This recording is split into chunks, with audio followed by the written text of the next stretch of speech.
Okay, welcome back. We've got another one today. Eric Trump is going to come on. His dad is Donald Trump, former president. Might ruffle some feathers out there, not sure, but we're going to do it. We're going to be sensible about it. We're going to use some common sense. We're going to hear what he has to say. I'm sure there's a lot of things that I agree on. There's probably maybe a few things that you might not agree on, but that's okay. That's what we're here for. Once again, Twitter, Instagram, hit me up. We've gotten some good requests and ideas from everyone listening, and I hope you like it. So let's get Eric on, and we'll do this. I think he's in New York. Okay, third time's a charm, I think. Good time. Welcome back. We've got a special guest coming from New York, Eric Trump. Thanks for coming on, man. Good to be on, Jay. I appreciate it. We were talking before we started filming. You listened to the Jedediah one, and I think she was in New York also, but was on The View. Obviously, that thing went viral, I think, on her. But she came on, well spoken, kind of middle ground. I mean, I enjoyed talking with her. I didn't really say much. I mean, I think she talked for 30 minutes, but she did a good job. She did a great job, and I think she cut through a lot of the BS that we hear every single day, and she was sensible. There's a lot of real approaches to this whole vaccine. There's people who believe in it, and there's people who don't, and there's people who might need it, and there are other people who don't. And I thought she really kind of articulated herself very well. And there's a lot of room in society for this conversation, and the media doesn't want to have it. One media outlet will be all the way to the far right. One media outlet will be all the way to the far left, and fortunately or unfortunately, the world's a lot more complicated than that. And, it's not just black and white. There's a lot of gray in there. And it was, I thought, a really good conversation. I thought it was an honest conversation. I thought it was a smart conversation. So, kudos to both of you.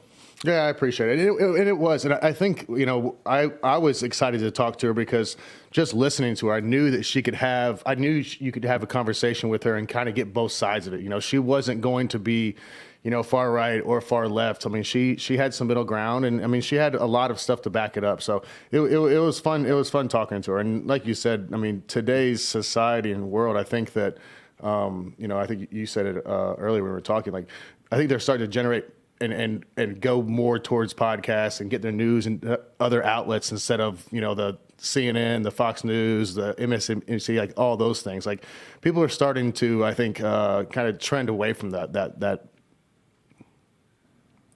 Yeah, I mean, listen, we've got to get back to real journalism as a country across the board. It's actually deeply scary. We spend so much time yelling at one another. The host at 8 o'clock has to be more sensational than the host at 7 o'clock, which needs to be more sensational than the host at 6 o'clock. Otherwise, they don't get paid.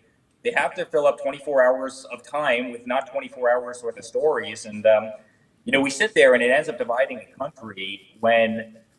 Listen, Jay, there's a lot of bad in the world. There's a lot of people who want to do us harm. We saw it firsthand over the last 4 years, right? The things that you see when you're in that bubble.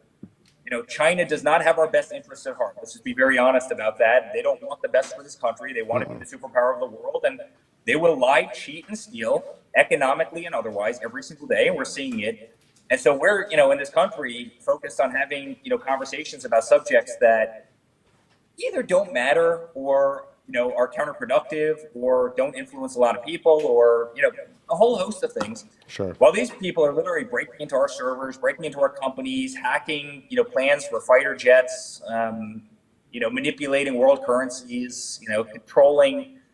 It's sad. I mean, our priorities are just screwed up in this world, and we've got to actually focus on what's important and get off of this nonsense.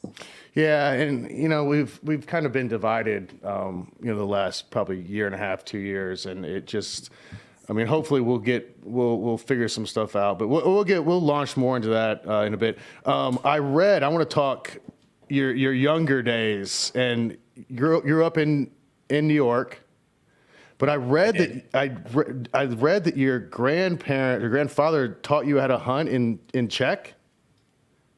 So it's kind of funny. Don and I always say that we're much more like Rutt Daniels than we are a New York. Listen, Jay, if you look out my window right now, I'm sitting over Fifth Avenue, right? Yeah. I mean, you're in New York, so like you wouldn't think that you guys were as accomplished hunters as you are. But like, what did you first learn to hunt? Well, my grandfather got us in the woods. He got us in rivers. We were fly fishing. We were, Yeah. saltwater fishing, and we grew up with a BB gun in our hands, and we kind of took it to another level. But I had a lot of friends that grew up in New York, and you have a lot of friends that went down bad paths too. And Yep. I had a lot of friends that fell into drugs, and they had too much access, and they had too much money. And for us, my parents put us to work at a young age. Like, we were expected to be on construction sites. I can do electrical, I can do plumbing as well as anybody out there. And when we weren't doing that, we were either in a tree stand or we were fishing, and that was a big part of our life. And guess what? If you're doing that stuff, you're not doing all these things. Like, we live very clean, straight lifestyles, and I attribute a lot of that to the outdoors. Absolutely. I did read that you were on the job sites working, and I mean I grew up similar. I mean, obviously not in New York, but I mean I grew up. One of my first jobs was on the back of a trash truck. So like go around the neighborhood, throwing the trash in there, and then grew up hunting. I still remember the first time I went hunting with my dad. It was cold as hell out, and he basically made it was like a fort in a tree. We're both sitting in there out of wood and stuff, and a doe came across and with a shotgun, a 20 gauge Remington, 870 Express, still have it, and shot the doe, shot it back. We ended up finding, I think, the next day, but it's still a memory of mine for sure.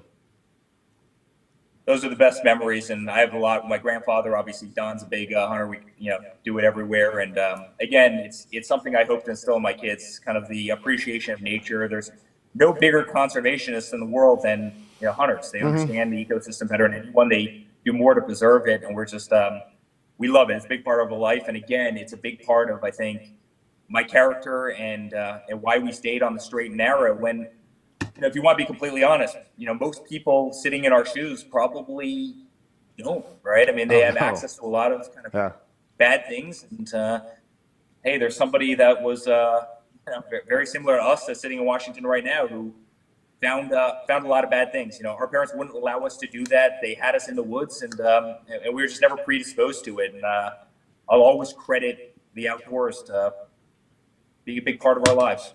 No, absolutely. I've got two sons and a daughter, and both my boys have started hunting this year. Got a farm in Kentucky, and we were up there for the opening day. And Camden, 9-year-old, he went out with the farm manager, and then I took Jackson out with me. And Camden had a crossbow, and I mean, smoked a buck, went 40 yards, and we filmed it. I mean, he's shaking, like and we were practicing probably for a month before this, and the kid is, just smoking the target. And Luke was telling me the story of him being there, and he's like, Kendall was just shaking. He's like, couldn't get on the buck, and like he was excited. But it's something I totally agree with you. I want to instill that in my kids, and I think it's gonna help them out later in life for sure. Yeah, there's no question about that. By the way, Jay, I have a Luke as well. He became a lifetime member of the NRA the day he was born. So he's a little bit too young right now. He's only 4, but he's already shooting the BB gun and having fun with it. So, have you had any hunting trips this year? I'm gonna definitely make it down to Texas probably in January. So I'm gonna do that, and I love New York season. Listen, the deer in New York, they're not the greatest deer in the world. But, sitting in New York in a tree stand with my bow, it's kind of, my magical place. That's religion to me. It's where I do the best thinking. It's just kind of very special. You see the leaves change, and it's just, something that's kind of ingrained in my DNA. So I've gotten out a bunch of times this year, and I love it. I just... Sitting there with the bow, whether or not you're actually gonna, release an arrow or not, it's kind of indifferent to me. But I just like sitting out there and enjoying nature. Totally agree. It's not even really about that. It's just about getting out there and being away from everything. My buddy Pat LaFrida, who I have we do meet together. I know he bow hunts a lot in New Jersey and New York, and he actually killed a monster bear 2-3 years ago. And there's some big animals running around there. A lot of big bear in Pennsylvania, a lot of really good deer in New Jersey. Some of these kind of sleepy, wealthy suburbs, these big deer will walk around eating flowers all day. They get to be monsters. So. Yeah, no pressure. We've got some subdivisions in Nashville, just kind of right on the outskirts of town. That I mean, 200-inch deer just rolling around, like you said, just eating flowers out of a backyard. So I mean, they're massive, massive deer, but it's fun. It's fun. I saw you. I saw you. You and your brother. You've done Africa too, huh? Yeah, we've done Africa a couple times. I love it over there. It's I've never done really that. Special place. We've done Africa. We've done northern Canada, Alaska, and so love that stuff. Look, we all need to pay better attention to what we put in our body, especially if you work out like I do. I'm sure you're familiar with creatine. You know those giant tubs of junk they sell you at the vitamin shop? Well, this holiday season, the best things come in small packages, like creatine that actually works in small doses, and that's Concrete. Concrete is the only microdose creatine, and it's able to provide all the strength and endurance benefits of creatine without any of the negative side effects like bloating or cramps. Creatine is vital for your immune system to fight serious disease, your muscles to gain strength, and even your brain to increase and improve memory and focus. Concrete is a gift of better health, focus, fitness, and immunity this holiday season. It's a perfect stocking stuffer available at Walmart and Walmart.com. Enter to win a free Planet Fitness Gym membership plus Concrete for a year and a $500 Visa gift card. Take better control of your health, body, and mind. Get Concrete into your life today. Register now at concrete.com/podcast. That's CON-CRET.com/podcast. Available now at Walmart and Walmart.com. Concrete is truly changing the fitness and health game. Go to concrete.com/podcast. So you're executive VP of the Trump organization. So what do you do? Yeah, so on a daily basis, I run all our hotels, run all our golf properties, residential properties, retail, commercial, a bunch of commercial buildings, and we have a winery in Charlottesville, Virginia that does tremendously well, and a whole host of other things. So we're busy, and obviously during campaign season, I jump in there. But we love the hotel world. At the end of the day, we're builders. We're great bricks and mortar people. We understand it. We're great operators. I think we operate some of the best hotels in the world. We do it all over the world, and we have a lot of fun doing it. We do it as a family. We do it as a family company. The people who've been in the company have been here for just a very long time, and I think we do it better than anybody else. And it's a great job. It's a great business, and we've accomplished a lot. I mean, yeah, so much. I mean, I'm going to Chicago after New Year. I'm staying in the Trump Tower in Chicago. Love that building. Yeah, so I spent literally 8 years of my life building that building, freezing my butt off. Chicago's cold in the winter, and we spent a lot of winters building that. And when you're pouring concrete 80 floors above Lake Michigan in the heart of February, it's cold, but it's a spectacular building. It's an awesome place. You're gonna love it. It is. But it took 8 years to build that thing. Well, between zoning approvals, et cetera, it only took actually 2.5, 3 to actually build the thing. Yeah. But, the pre-construction stuff takes a long time, unfortunately. Yeah, Chicago's not the best place to get everything done either. Expeditious place in the entire world. You got to jump through a lot of red tape. They're not model government in Chicago, to say the least. Right? They're not at all. Did you always know you wanted to work in the family business, or was there ever a point where you're like, I'd rather go do X, Y, or Z? Listen, for the longest time, I wanted to go into the military. I wanted to be a pilot. I always loved the long-range shooting stuff. I was thinking about, doing that. I got into it because I've always loved bulldozers. I love heavy equipment. I love seeing steel fly through the air, right? That's kind of ingrained in my DNA. I mean, there's no better person at looking at a plan and laying out a bathroom, laying out a room, and you either have that or you don't. I couldn't draw your face. My wife is a phenomenal kind of artist on the side. She could draw you kind of verbatim, in 2 weeks after not seeing you, but she can't lay out a bathroom. I'm the opposite way, right? I'm very kind of, stick oriented, and that works very well in the real estate world that we live in. And so I think I figured it out very quickly. And, when you can build some of these projects, it's exciting. I mean, you're redefining skylines, you're building some of the best buildings in the world, and it's, they really have a life of their own. And if you actually look back at some of these projects that we've put up, whether it's restoring kind of historical buildings, whether it's building Turnberries of the world, it's a big course we have over in Scotland, which has been there for 300 years. King Robert the Bruce actually was born on the property, and Really? the 1200s and stuff like that. It's awesome stuff, but you can really kind of make your mark on something that's very, very tangible, and it's just something that I love. Yeah, I mean, you've traveled all over the world. What's your favorite place to visit?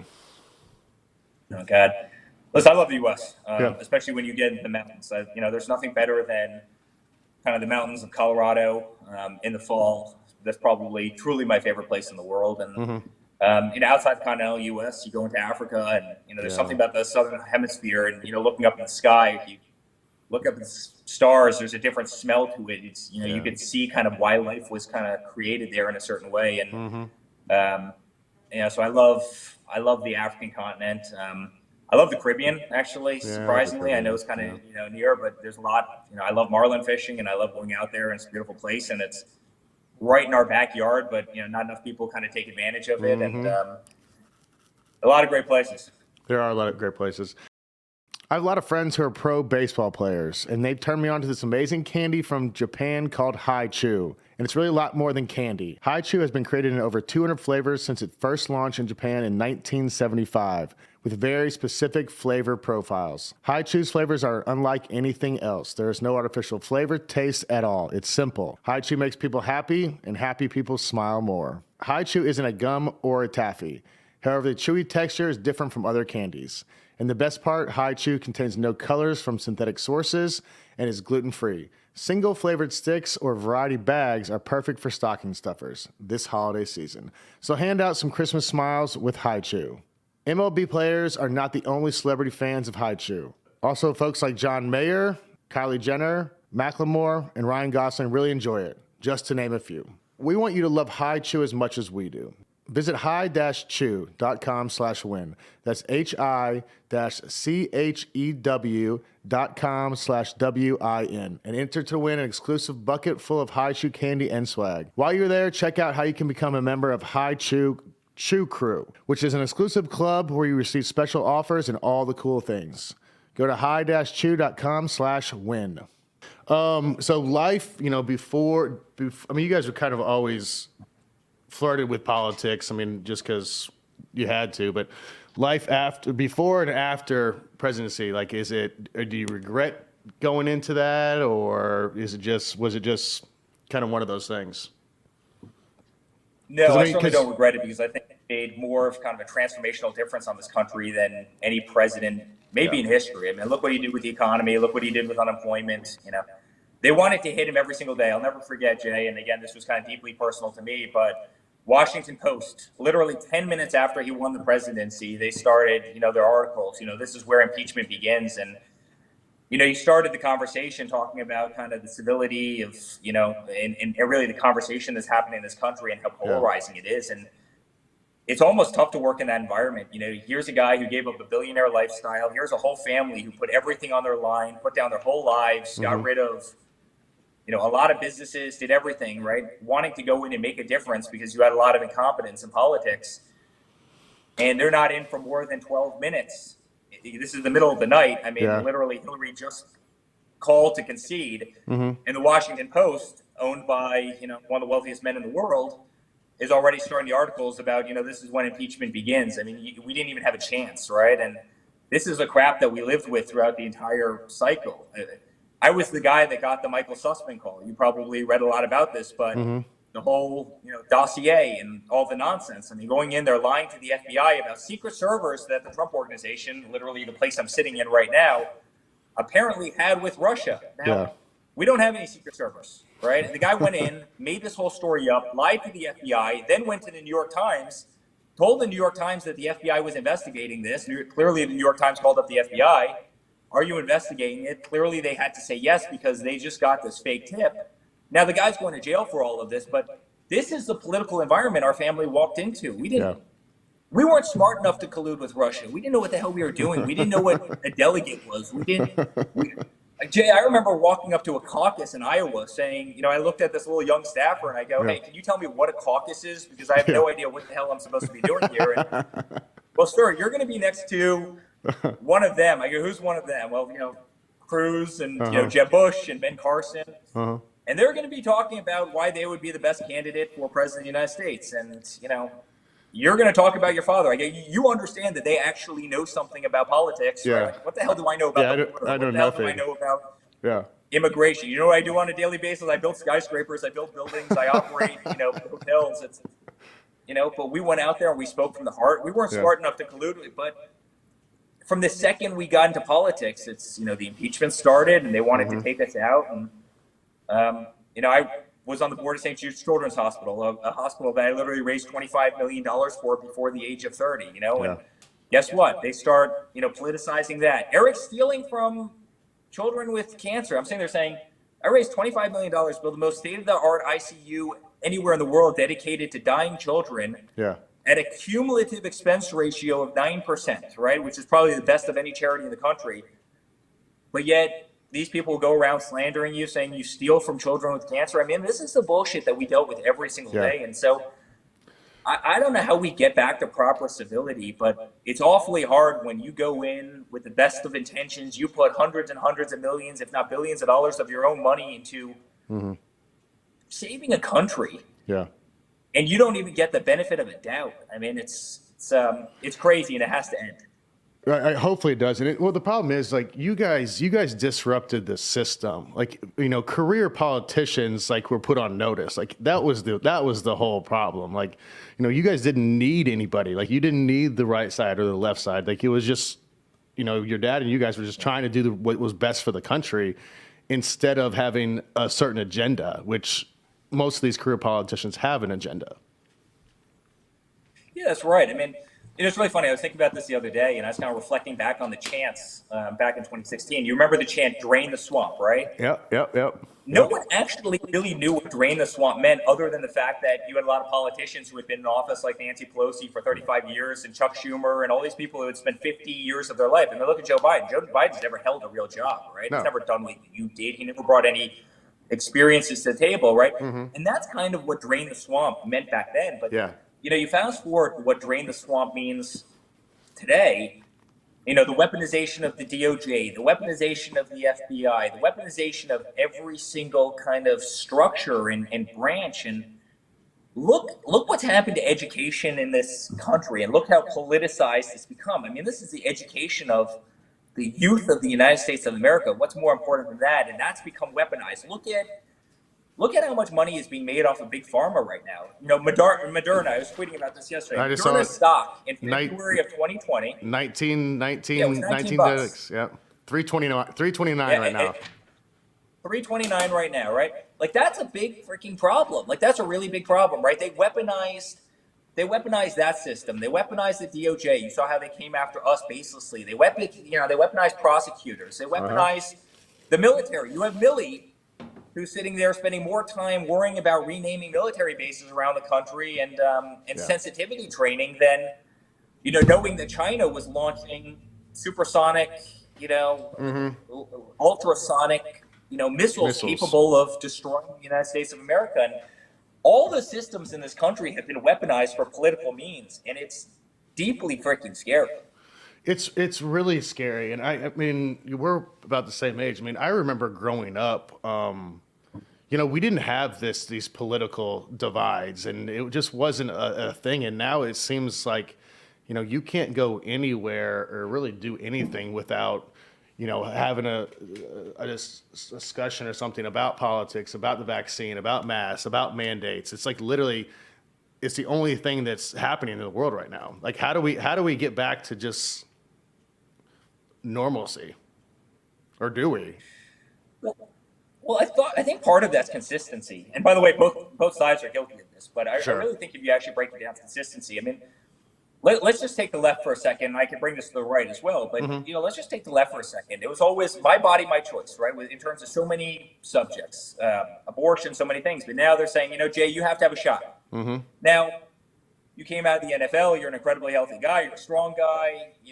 You're not predisposed to it, probably. You're, et cetera, et cetera. Like, sure. So now all of a sudden somebody is forcing something down your throat, but there's a lack of consistency there. My body, my choice, right? And yet they're kind of, want to jam a needle into you. And when are we going to have some level of consistency in terms of conversation? You can't speak out of both sides of your mouth. Otherwise, you really do create this beehive of a conversation, and you create massive confusion in society. And by the way, there are examples on the opposite side where they do that as well. And, Sure. it's, there's constantly a gun grab. You're a gun guy. I'm a gun guy. Mm-hmm. There's constantly a gun grab, right? And, but yet, the other side wants, this side to respect every single right and liberty and this and that. It's like, how about you kind of stay out of my life and I'll stay out of your life, right? Sure. At what point do we have that honest conversation where there just has to be consistency in terms of the dialogue of all these conversations? Otherwise, you do kind of create this hornet's nest that's really hard to separate from. It really is, and I, like you said, I think both sides are definitely guilty of it. But we're getting into a situation now where it's basically like situational ethics. Whatever suits you at the time, that's where you land on it. Instead of, like you said, having this consistency over time of saying, hey, this is where we land, and whether it's good or bad for us, like this is our platform. Yeah, and the sad thing is there's a lot of money behind this stuff, and people don't realize it. I mean, there's a lot of people who are sowing dissension for their own, means, for their own kind of benefit. You see that across so many of the marches that were happening kind of over the last couple of years. I mean, there was a lot of money.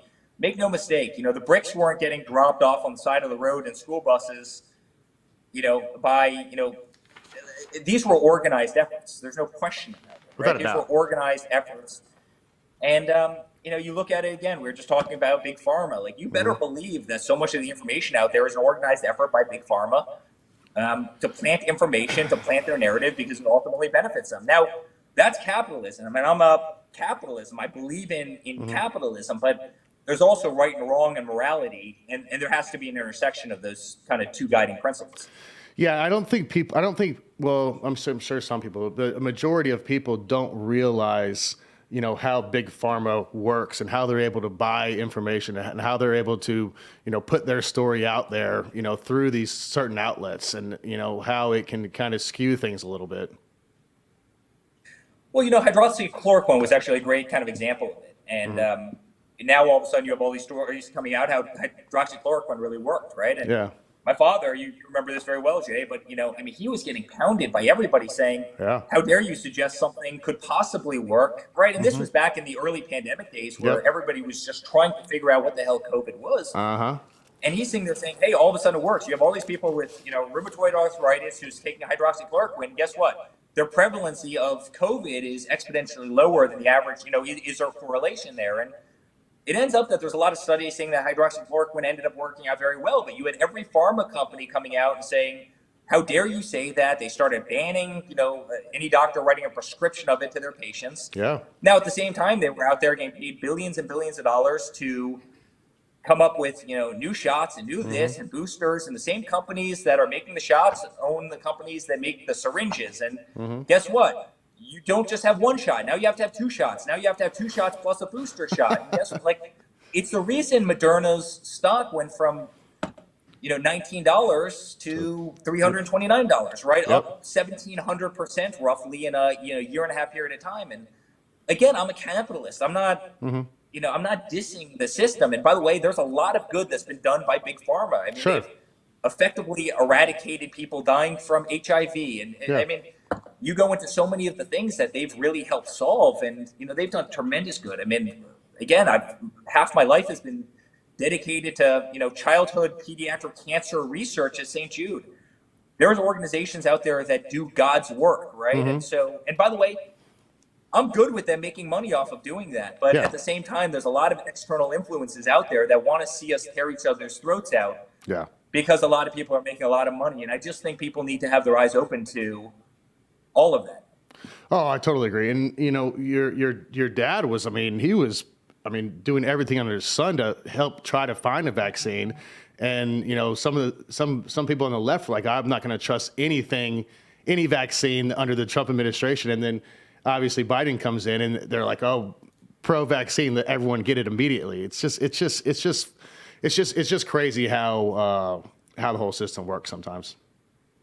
Well, Jay, so you had that problem, and I actually tweeted that video the other day where it was kind of Biden's comments, and you had Andrew Cuomo's comments, and Kamala Harris's comments, and just go through the list saying, I would never inject something into my body. You Yeah. can't mandate me to inject something. Hey, by the way, I got the vaccine. Uh-huh. And I know a lot of people who didn't. People, Sure. right?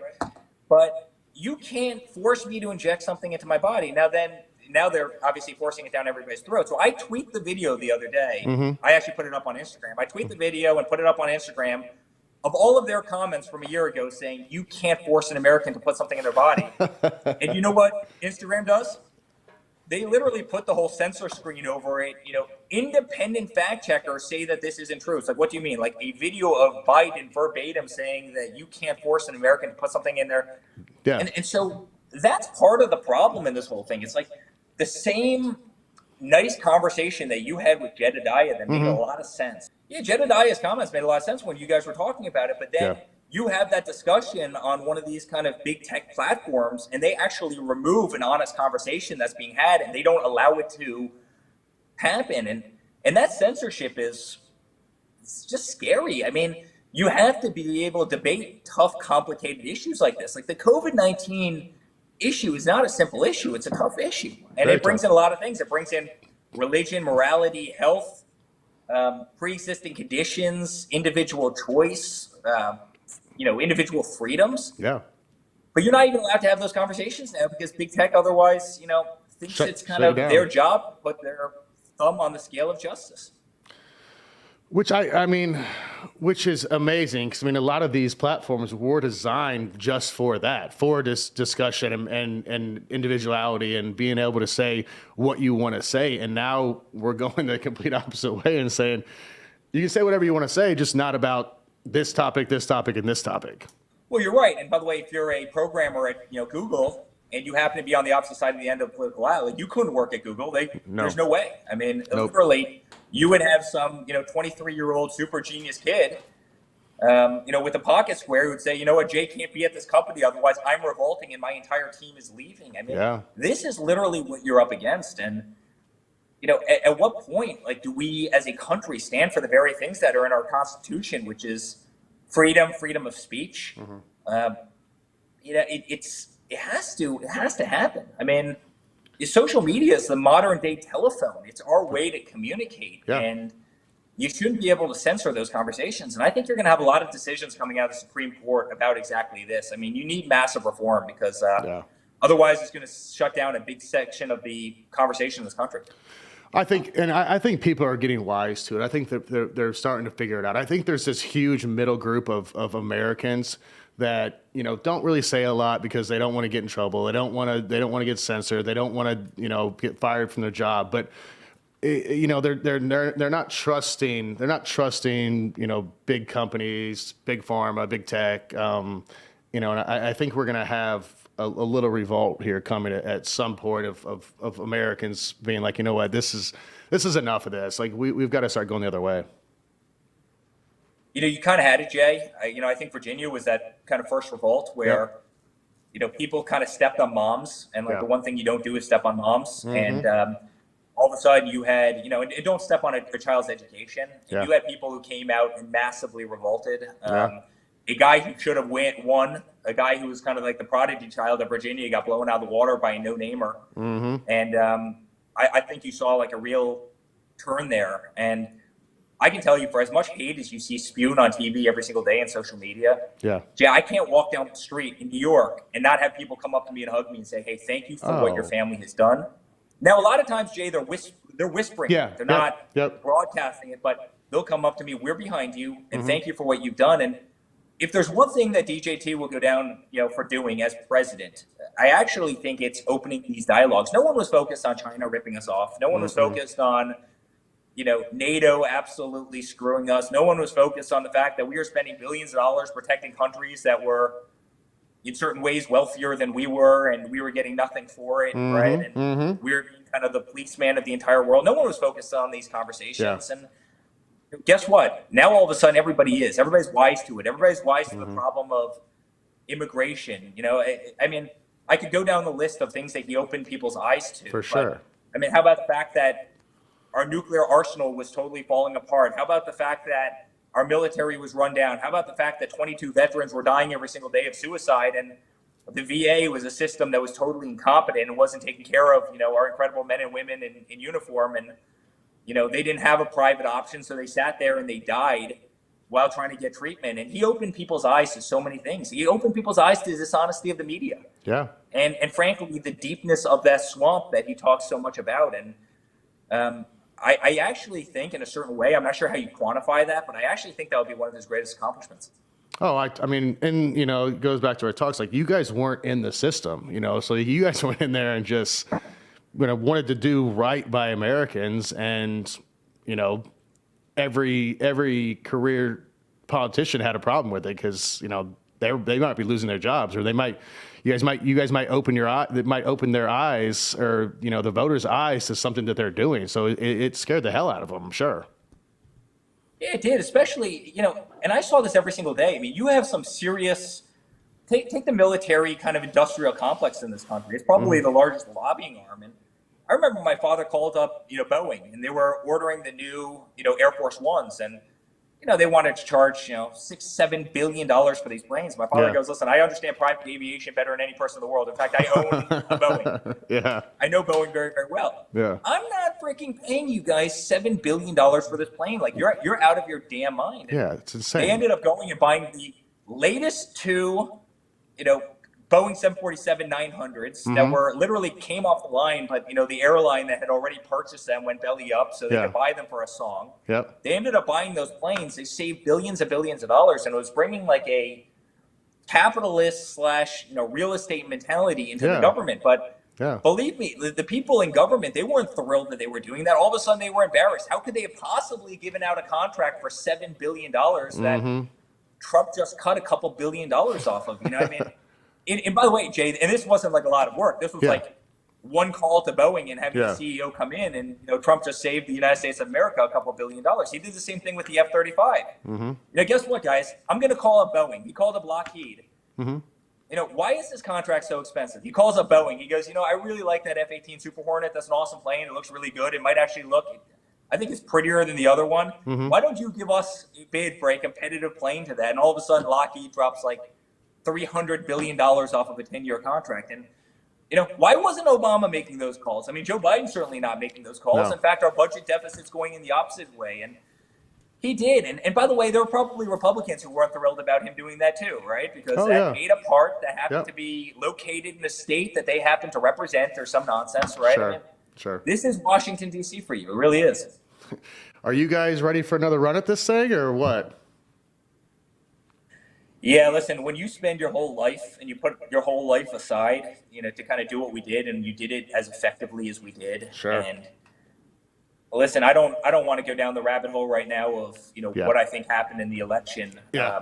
But I know when I was going out and I had 1,500 people at events, I'm not the candidate. Yeah. I'm a surrogate for a candidate. Yeah. And I'd be speaking across the street from Joe Biden, who had 30 people in these big circles, and he couldn't even fill those things. And I'm sitting there saying, how is the person whose name on the ticket getting 30 people, yet, the son of a guy who's on the ticket is pulling 1,500 right across the street in all these contested states? I don't know. Something doesn't make a whole lot of sense to me. And we put a lot of our life into this. There's no family in the world that loves America more than we do. We bleed red, white, and blue. Believe me, our lives have become exponentially worse having done what we did. Oh, yeah. From a personal freedom standpoint, believe me, I spend a lot less time sitting at a tree stand now than ever before. I've got a lot more headaches. There's a lot more arrows that get shot at me every single day. Yeah. The way we parody, the way I'm parodied every night on Saturday Night Live, the way they come after us, the way they attack our children. I mean, it's insane. But at the same time, we love this country, and you better have somebody that has the resources and has the backbone to fight this people, this system. Otherwise, we're not going to have a country, and that's really what we're out there fighting for. And I'm not an alarmist. I'm really not. I'm a pretty level-headed, cool guy. But, we were the ones who were able to take this fight, to kind of, the whole system. Sure. Jeb Bush wouldn't have done that. Jeb Bush would have gotten crushed in about 3 seconds flat, right? Like, my father had the backbone. He had the means. He had the voice box. He had the stubbornness. He had the common sense. He had the platform, and he was right on the political issues. He could actually, kind of prove results at the end of the day. And I love this country, and I'd love to see him do it in 2024. And I can tell you there are more people right now coming out and saying, we need you guys, because this isn't working. I mean, what's happening on the southern border? What's happening in Afghanistan? What's happening to inflation? What's happening to our ports? It's not working. This country's not working right now. And, it's so I certainly hope we do it again. And believe me, I'll be the first person by his side if we do. I hope so too. And like you said, like it's just not working right now. Like nothing's working. And if you rewind, 2 years, everything was working for the most part. Are you RSVPing yes this holiday? Express has you covered with outfits for every single invite. Express is that perfect mix of confidence-boosting styles and comfort for every occasion this holiday season. Check out their suits available in plaid, flannel, luxe comfort fabrics, and more. Perfect for everything from swanky holiday parties to festive weddings. Or maybe you need a winter jacket. Express has a killer line of flannel jackets, sharp blazers, handsome bombers, and more. And those flannel jackets are so warm and the perfect layer for all my holiday fits. And of course, you can match any style with jeans, dress pants, or chinos. The Express Flex X jeans are the most flexible denim yet, with a comfort stretch waist. So what are you waiting for? RSVP yes this holiday. Unwrap festive new styles, holiday deals, and more at express.com or in stores. I saw your dad in Vegas, and he talked to kind of a small group, and he was talking about the election and, the night of, and he's like, listen, he goes, Vegas doesn't miss. He goes, all the odds in Vegas, like we were winning. It was over. He goes, look around, like this place isn't this. They don't miss like this. And he goes, and all of a sudden, things closed and we lost. It just it's crazy how that all went down. Jay, 1.9%. New York Times, the morning, November 8th of 2016, New York Times gave us a 1.9% chance of winning, right? And ironically, by the way, the Patriots game, they gave the Patriots a 1.9% chance of winning. What the hell Super Bowl was that? What year was that? 2017 or something? 2018? They gave them a 1.9% chance of winning when they were down by 25 points at the half, right? Yep. But they gave us 1 point, right? And that speaks to kind of the media of this country, and that speaks to the whole ecosystem, which is totally aligned against us, and something that we need to change. But Vegas doesn't miss. Vegas had it right. They had the pulse of this country right. And I can tell you right now, I think we have more support right now than we did in 2016 than any time before in history. Because again, people are, and just one last point on this. You're not seeing the other side fight. Right? Americans want fighters in there, and they're not working, right? When you have a problem on the southern border, you have Kamala Harris, who's supposed to be the border czar. You know where she is? She's in freaking Vietnam, right? And, Afghanistan's falling apart. And you know where, Joe Biden is? He's in, Wilmington, Delaware. He's at home, right? And, where's Pete Buttigieg when you have 200 ships parked outside, Port of LA? He's on freaking paternity leave, right? Yeah. The problem is these guys aren't fighting. I don't care what time of the day it was. It could be 2:00 in the morning. My father would come off of Air Force One, and he'd be ranting, raving about China and how they're not going to rip off the United States of America and this and that. And he'd be, negotiating, and he would be fighting. This country had a fighter. These people they don't even know they're breathing. They're nowhere to be found. And, regardless of where you are on a political issue, at least put love and heart. The one thing you could say about Bernie Sanders, he might have been crazy in terms of a lot of policy positions, but the guy was a damn fighter, right? Yeah, he was. And you should give him credit for that. Yep. The problem is we have a bunch of people in office right now who are still working from home. The people who run the United States government are still working from home. They're not putting in the hours. They're not putting in the fight. And it's infuriating to see as somebody who worked so damn hard for everything that we've accomplished. Yeah, everyone in office now is just on. It seems like they're just in cruise control. They're just just riding out these 4 years, and whatever happens. Like they're not, like you said, fighting for this country. If you had that work ethic, you wouldn't have made it to JV football. Yeah, no, not even close. And these are people who are expected to run the largest economy of the world, the superpower of the world. Like we expect, and frankly, we demand more of them. And it's, and then when they're called out, like that one brave Marine who called them out for it, guess what? He gets thrown in the brig. I mean, it's it's insane. I mean, these guys wouldn't last 5 minutes in private industry. They wouldn't last 2 minutes in capitalism. They'd be fired on the spot for being incompetent, lazy, and unmotivated, yet they happen to be running the United States government. And it's tough to watch. It is. It's crazy. It is crazy. But like you said, you guys have a ton of support. I think more support than 16 or any time in the last 4 or 5 years. And it sounds like the family's going to make another run, which is going to please a lot of people. So I think we're not there yet, but I think we're heading in the right direction. Hopefully soon. Yeah, we're heading in the right direction. It's just we've got to curtail the damage that they can do in the next 3 years to. Yep. Just really constitutional values that we hold dear. And we can't change what America looks like. America is the greatest country in the world, and we're not eliminating Thanksgiving, and we're not eliminating Halloween, and we're going to say Merry Christmas, and we're going to continue to say the Pledge of Allegiance, and we're going to continue to believe in red, white, and blue. And I just hope these people don't do too much damage before that time comes. We'll get them when that time comes, but I just hope they don't damage this country too much before that time does come. I agree. Well, Eric, I appreciate your time. It's been a pleasure. I know you're busy, so I thank you for coming on and shedding some light on some things for us. Yeah, Jay, it's an honor to be on, and thanks for all your support. You've been a real warrior out there as well. I appreciate it. We'll talk soon.